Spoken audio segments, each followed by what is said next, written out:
she told the others, my friends who were there, you need to look out for people like this one. These are people who will lead you astray, lead you away, and they'll go do well, and you're going to fail. Wow. It was the most painful thing I've ever heard from somebody.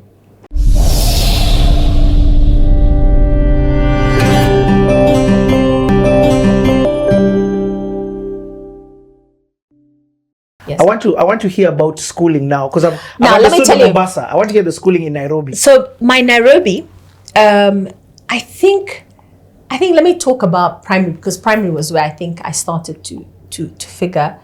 First of all, the one thing I hated, I started, and I understand it so much now when you study children and things like that. This thing called nerds. In my time, it was called SWATs. Yeah, you're a SWAT. Yeah. You're a SWAT. And it was not a compliment. Yeah. It was said. I mean, when you look at it now, you're like, but why would it be a compliment? Yeah, It was a not. chop.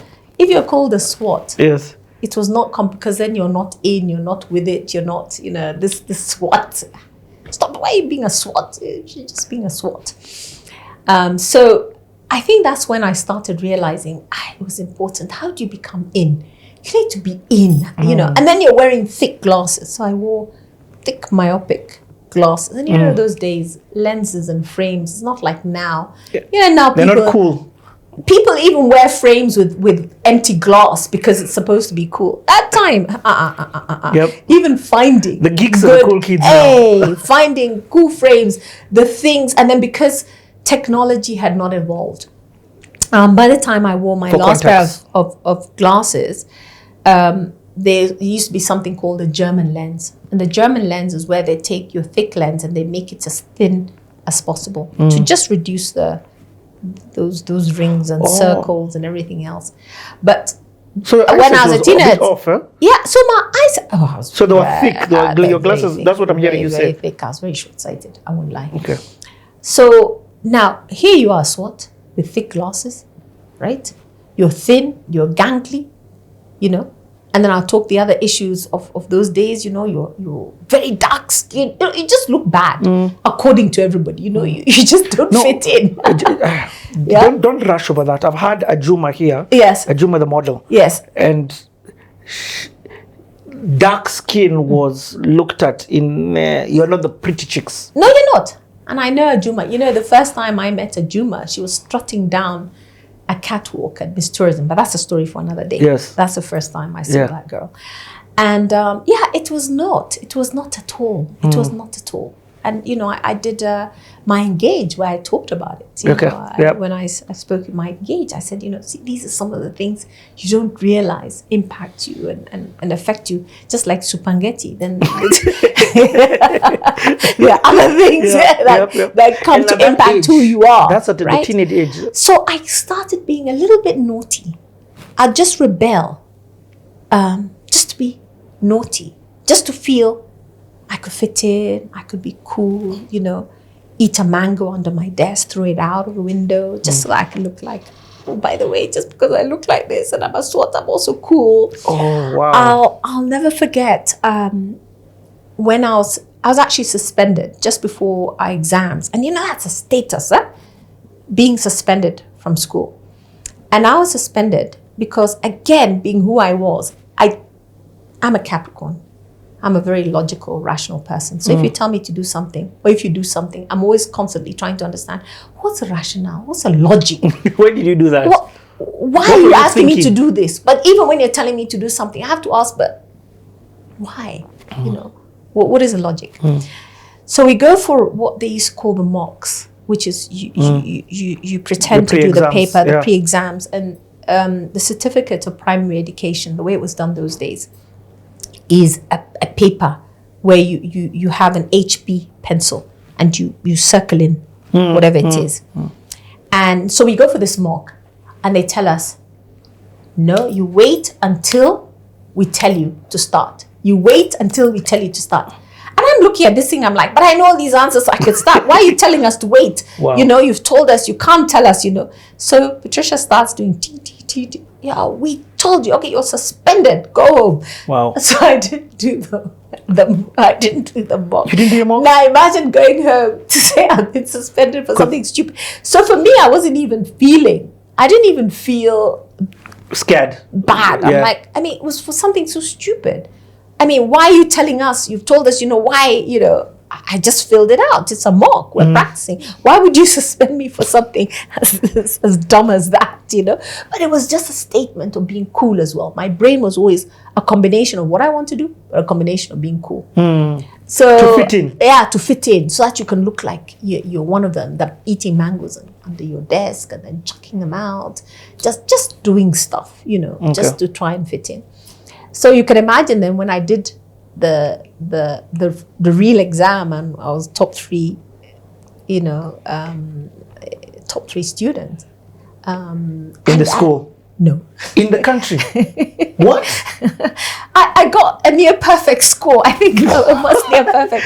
But it was easy. It was easy. I mean, it was so easy. It was so easy. You were top 3? It was very easy. It was very easy. Wow. Yeah. And so those are some of the things that, you know, you look at and you're like, what is the logic? Why are you making me? But I think from that, I started holding back a lot. Because what happens is a lot of people sit down and say, this one was naughty. How do they do that? There must be something else. So you start to create resentment as well. And people start to look at you a little bit differently. Because if you're going to be naughty and done with us. Yeah, but you can't be naughty and then you know, and that's the way kids all the time, that's the way it works out. Actually, when I did my A-levels. My O-levels, because my O-levels, the way O-levels were, I think, again, the top mark was like 6 or something. I got 13. And 13 marks, which was in Division 1 or whatever it is. And I consciously remember trying not to do as well. What? And I think it was one of those things where, and when they tell you there are turning points in your life, the nun at the time, Sister Pauline, was a headmistress at the time. And I told you I'm going to tell you, because now I'm reflecting on my life. It's great. At this age, it's good to reflect on things that change you, who you are and what you think and what you purpose to be and to do. And I remember Sister Pauline when we went to get the results, because you'd go to the school.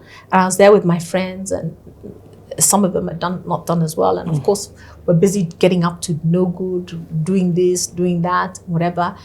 And she looked at me and she told me, you know, Patricia, she told the others, my friends who were there, you need to look out for people like this one.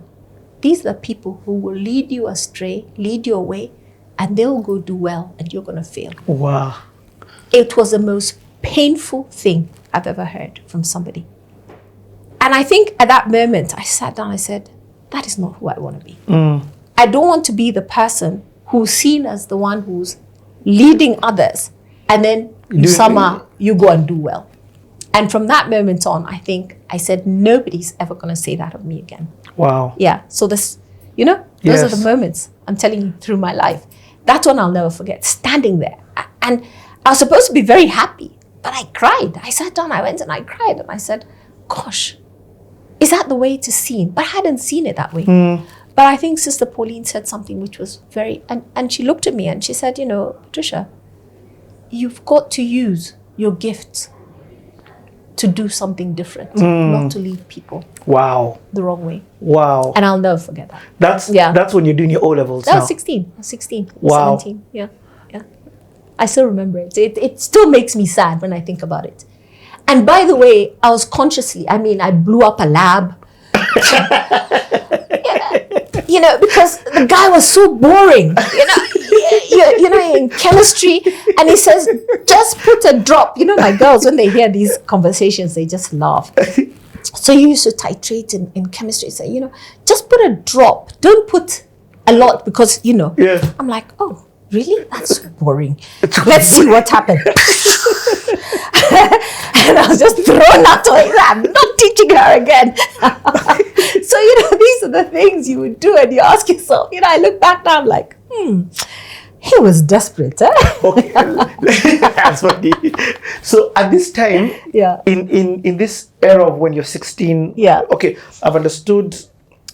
The picture is becoming clear. Yeah. You're this person trying to find your identity. Exactly. And therefore you are changing who you are just so you can fit in with this other crew. Yes. But even there, you still can't stop being the clever person that you are. Yeah. But even though you're being rebellious. Yes. So this turning point happens when you're at Loreto Valley Road. 16. I was 16, just about to go to Musungari. Yeah. Oh, okay. Yeah, that was, I was 16. And I remember thinking, I played tennis. I loved my tennis. I played for the tennis team. I actually, if I made the effort to do something, I could do it. But I never really. And I think that's when I started holding back. I've never really, because you're trying to fit in. Yeah.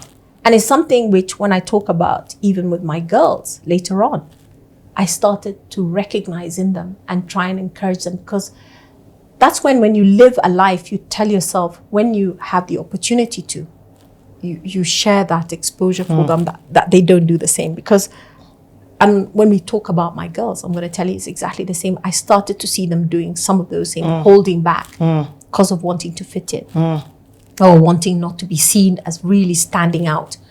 And I tell them, no. Fly. I did this. Don't do it. Because I started consciously holding back. From the time, you're 30, you're holding back. You're constantly holding back. You try and remember. You tell yourself, I'm not going to remember. Let me try not to remember. Yet you remember. What? Yeah, because you're telling yourself, I want to. I was not those ones who remembered.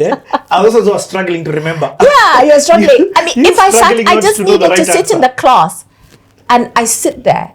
Till today, I could tell you things I remember, moments I come, sitting in a science class with Sister Redemptor, for example, and she's explaining.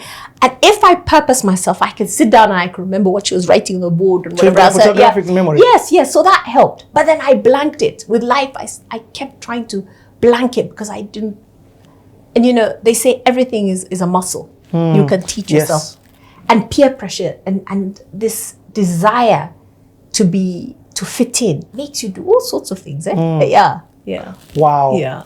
I'm so glad you've shared that, because there's somebody who's watching this who may have children who are doing that. Yes. Or it's even the child who's watching who may need to watch this. Yes. So let's take a 2-minute break. When we come back, Musungari is next. Yes. Thank you. We'll be back in 1 second. All right. Thank you.